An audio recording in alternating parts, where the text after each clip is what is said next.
राजेशजी नमस्कार. नमस्कार.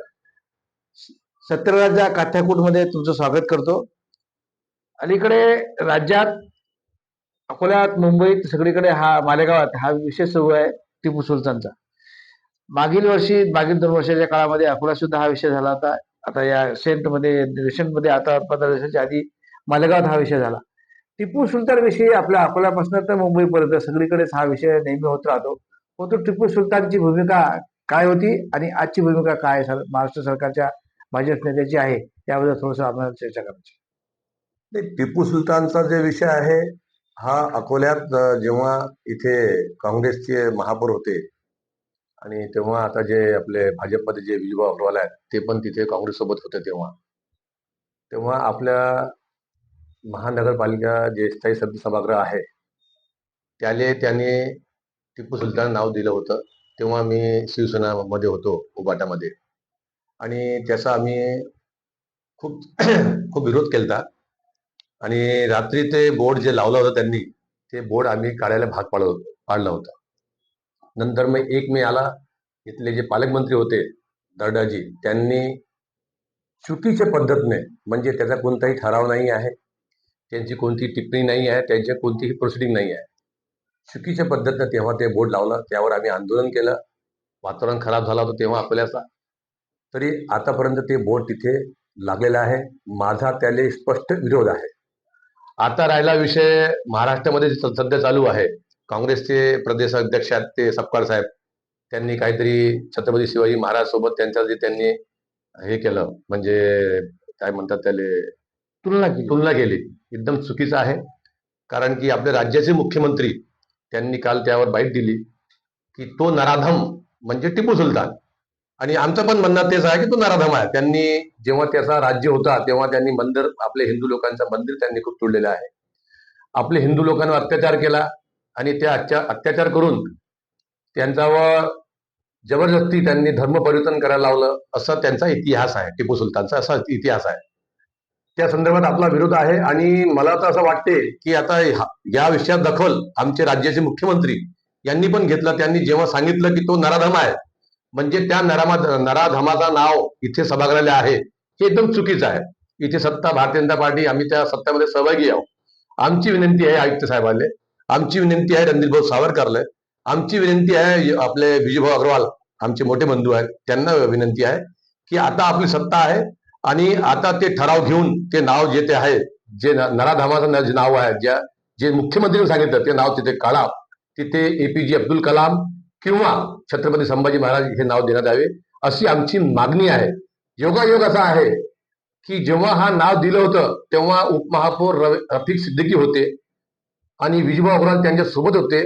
तेव्हा हे दोघं मिळून आणि तेव्हा साजिद होता पठाण हे तिघं मिळून ते नाव दिलं होतं. आज योगायोग आहे की रफिक सिद्दीकी सत्तेमध्ये आहेत, शहर विकास आघाडीमध्ये आहेत, विजयभाऊ अग्रवाल पण आहेत सत्तेमध्ये सहभागी आहेत. आम्ही पण त्यांच्या सोबत आहोत. आमची विनंती आहे त्यांना आग्रहाची विनंती आहे की हे नाव तुम्ही काढा कारण की याची दखल या राज्याचे मुख्यमंत्र्यांनी घेतलेली आहे आणि तुम्ही नाही काढलं तर आम्ही आमच्या पद्धतीनं ते नाव तिथून काढणार. आमच्यावर गुन्हा दाखल झाला तरी चालते.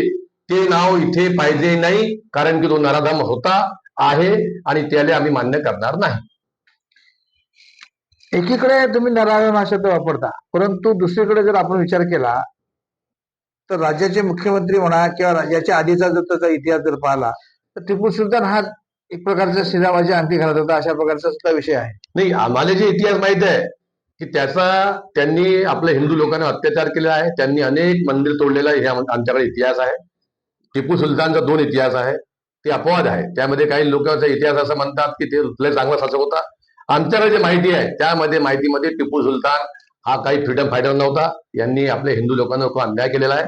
त्यासाठी मुस्लिम आहेत त्यासाठी विरोध नाही आहे. त्याचे जे कर्म होते त्याचे जे कार्य होते त्या कार्याला आमचा विरोध आहे. तुम्ही लावा ना APJ अब्दुल कलाम नाव, आम्हाला त्याचं ते नाही आहे.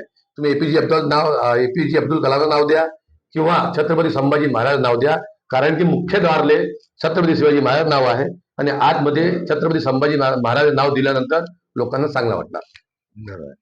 आता हर्षवर्धन सपकाळ असो की तुमचे सचिन सावंत असो यांच्या बाबतीत तुमची जी भूमिका आहे आज घेतलेली ती भूमिका कायम राहील. नाही त्यांचा मी निषेधच करतो कारण की त्यांची म्हणजे त्यांची बुद्धिमत्ता याच्यावर आपल्याला समजते की छत्रपती शिवाजी महाराज कुठे आणि तो टिपू सुलतान कुठे, त्यांच्या तुम्ही तुलना करता आणि तुम्ही फक्त तुमचा लागून चालून चालू आहे. मुस्लिम मतदान आपल्यासोबत राहायला पाहिजे, कारण की इथे महाराष्ट्रामध्ये जे एमआयएमचं जे प्रभुत्व वाढलेलं आहे, त्याच्यामुळे त्यांना असं वाटतं की जे मुस्लिम मतदान आहे ते आपल्यासोबत राहायला पाहिजे. त्यासाठी त्यांचं हे चालू आहे, हे चालू आहे की ते टिपू सुलतान, हे सर्व त्यांचं चालू आहे विषय. सत्तार साहेबांना माझी विनंती आहे की तुम्ही चुकीचं पद्धत तुलना केलेली आहे, तुम्ही माफी मागायला पाहिजे, कारण की तुम्ही या राज्याचे मुख्य पार्टी तुम्ही अध्यक्ष आहेत, हे तुम्ही चुकीचं बोललेलं आहे. दुसरीकडे आता हा जर विषय आपण घेतला की तुम्ही चुकीचं बोलता असं तर तुम्ही म्हणता, तर महानगरपालिका सत्ता स्थापनेसाठी जेव्हा तुम्ही काँग्रेस म्हणा किंवा दुसऱ्या आधी पार्टी म्हणा तुम्ही भाजप सोबत जाता, तेव्हा तेव्हा हा विषय काँग्रेसमध्ये किंवा भाजपमध्ये हा येत नाही का?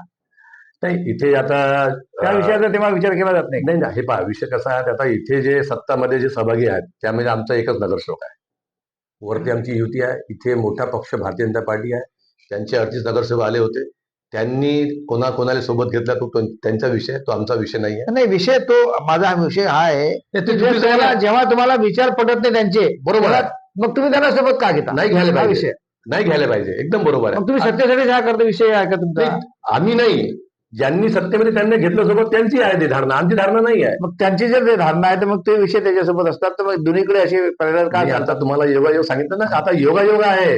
ज्यांनी विजूभाऊ अग्रवाल यांनी जी चूक केली, रफिक सिद्दीकी यांनी जी चूक केलेली आहे, योगायोग ते आता सोबत आलेले आहेत. मग विजय भाऊ अग्रवाल जर तुम्ही म्हणता, तर विजय भाऊ अग्रवालच्या बाबतीत त्यांना कल्पना नाही का मुख्यमंत्र्यांना की आपल्या इथे अशा प्रकारची घटना किती कदाचित कल्पना नसणार, कारण की त्यांना, मला असं वाटतं की मुख्यमंत्री हे जी गोष्ट आहे की इथे टिपू सुलतान आहे, ती कल्पना असती ते हे आतापर्यंत ते नाव दसतात येते, मला असं वाटते. कारण की ज्या प्रकारे त्यांनी टिपू सुलतान बद्दल ज्यांनी जे वक्तव्य केलं मुख्यमंत्र्यांनी, तो नराधम आहे आणि खरंच नराधम आहे. मग त्यांना मला नाही वाटत की हे माहीत असणार की इथे टिपू सुलतान आपले भारतीय जनता पार्टीचे पदाधिकारी आहेत त्यांनी लावलेले असणार. तरी ते पदाधिकारी म्हणून आता निवडणुकीचे मुख्य प्रवर्तक होते आपल्या अकोल्याचे. नाही होता ना, आता विधानसभेचा तो विषय खूप गाजला, तोच गाजला. हा, तो विषय खूप गाजला. मला असं वाटत नाही, आणि कदाचित मी आता तुम्हाला सांगितलं, मी रिक्वेस्ट केला रणजित भाऊ सावरकरला, मी भेटणार या विषयामध्ये, मी आयुक्त साहेबांना भेटणार, महापौर जे आहेत त्यांना पण भेटणार नाही या विषयामध्ये, की आपले राज्याचे मुख्यमंत्री ज्याला टिप्पणी करतात तो माणूस इथे आपल्याला नाही पाहिजे.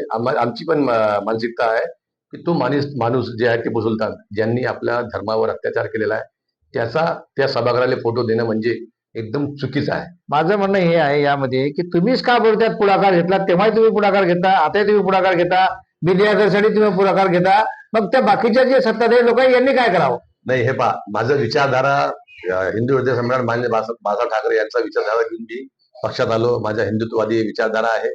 कोणावर अन्याय नाही झाला पाहिजे हे पण माझा विचारधारा आहे. जे चुकीचं आहे तर मग कोणी असो त्याचा आपला विरोध राहणार आहे.